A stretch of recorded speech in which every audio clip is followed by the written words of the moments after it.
So now this is not any demotivating video. This is the video which students realize after those 2 to 3 failures in CA examination. This is the video which will recollect in that examination hall few days down the line, because in this video I'm going to talk about why you should expect difficult exam papers this time, how you should deal with those difficult papers and how you can still manage to score well in spite of those difficult papers. ये सब चीजें यहाँ पे cover होने वाली है.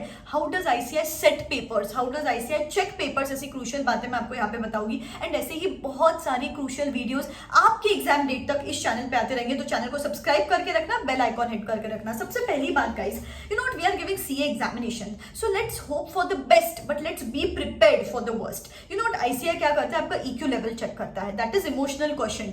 इसके लिए जनरली हर पेपर में पहला क्वेश्चन डिफिकल्ट डाल देता है. एंड आजकल क्या कर रहा है आईसीआई, सेकंड क्वेश्चन में डिफिकल्ट डाल रहा है, बिकॉज उनको पता है कि पहला क्वेश्चन अगर डिफिकल्ट देख लिया, सेकंड क्वेश्चन अगर डिफिकल्ट देख लिया, स्टूडेंट की बैटरी उधर ही डाउन हो जाती है, उधर ही बैंड बज जाती है, बचा हुआ पेपर तो वो लोग पढ़ते ही नहीं है, आता रहा तो भी नहीं पढ़ते हैं. And ICAI checks your emotional question here. Guys, अपनी गलती कहाँ हो रही है पता है क्या?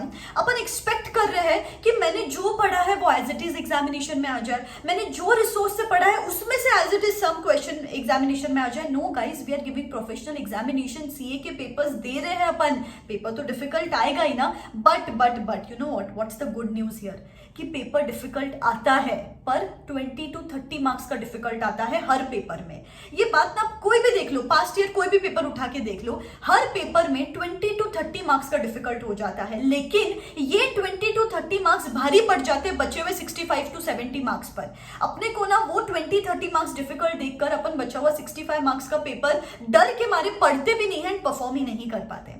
यू नो व्हाट गाइस, वो जो बचा हुआ 65 मार्क्स का पेपर रहता है ना, वो इजी होता है, वो एज इट इज पूछा जाता है फ्रॉम स्टडी मटेरियल या आरटीपीज या एमटीपी या MCQ booklet, as it is पूछा जाता है. तो गाइस ये माइंडसेट बना लो कि कुछ पोर्शन डिफिकल्ट आने वाला है, आ गया ना ठीक है, कोई बात नहीं, बचा हुआ पेपर, नेक्स्ट क्वेश्चन देखते जाओ.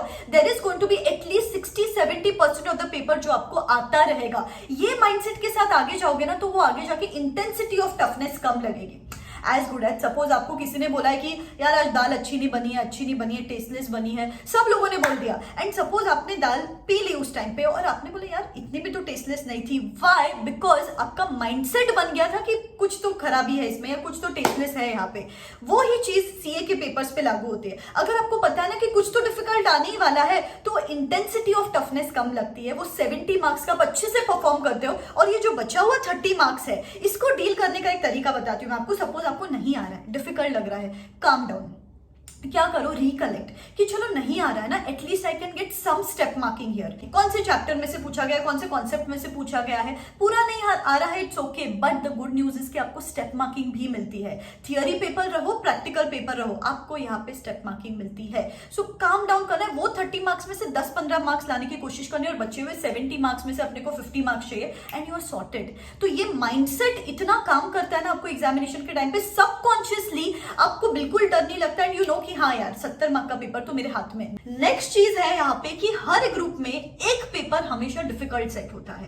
फर्स्ट ग्रुप, सेकंड ग्रुप, एक पेपर हमेशा डिफिकल्ट सेट होता है. लेकिन ये वाला जो पेपर है, इसमें जनरली मार्क्स ज्यादा मिलता है. मेरे साथ हुआ था आईपीसीसी के टाइम पे, मेरा पहला पेपर डिफिकल्ट गया था. अरे मैं इतना डिमोटिवेट हो गई, बचे हुए सब्जेक्ट्स की पढ़ाई नहीं की. जब मार्क्स आए, पास तो मैं हो गई, लेकिन पहले पेपर में सबसे ज्यादा मार्क्स मिले थे. वो तो लकीली मैं पास हो गई, लेकिन सपोज अपन ने वो एग्जाम के टाइम पे पढ़ाई नहीं की, जस्ट अंडर दिस प्रिजम्पशन कि मेरा पहले पेपर में मुझे मार्क्स नहीं मिलने वाले, दूसरे पेपर को पढ़ाई करके क्या फायदा. You never know guys. आपको बस एक मंत्र फॉलो करना है वो एग्जामिनेशन के टाइम पे, 1 पेपर एट अ टाइम. बिल्कुल भी पुराने पेपर का बैगेज कैरी ऑन नहीं करना है. पेपर डिफिकल्ट सेट हुआ है तो जनरली उसमें अच्छे मार्क्स मिल जाते हैं. Do not worry absolutely.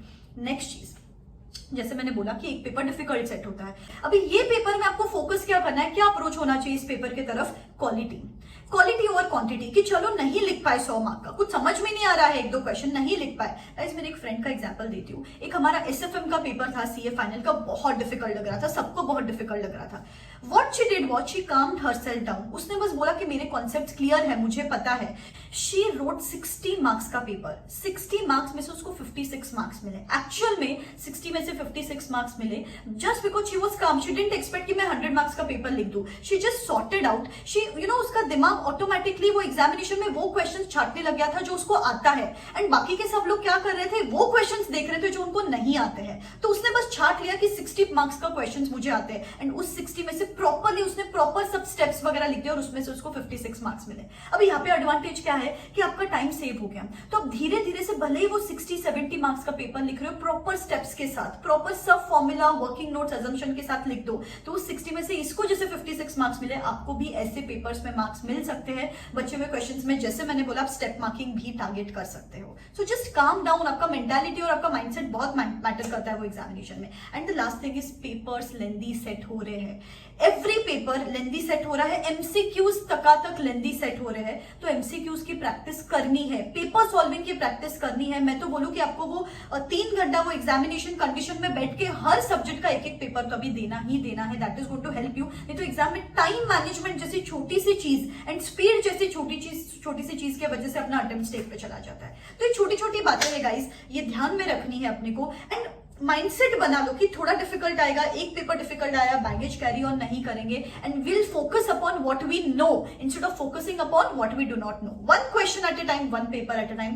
This mantra is certainly going to be helpful for us. ठीक है guys, so yeah believe in yourself, wish you all the best. बहुत सारे वीडियोस लाइन अप है चैनल पे and I am going to be there with you till the date of examination. Tata, all the best.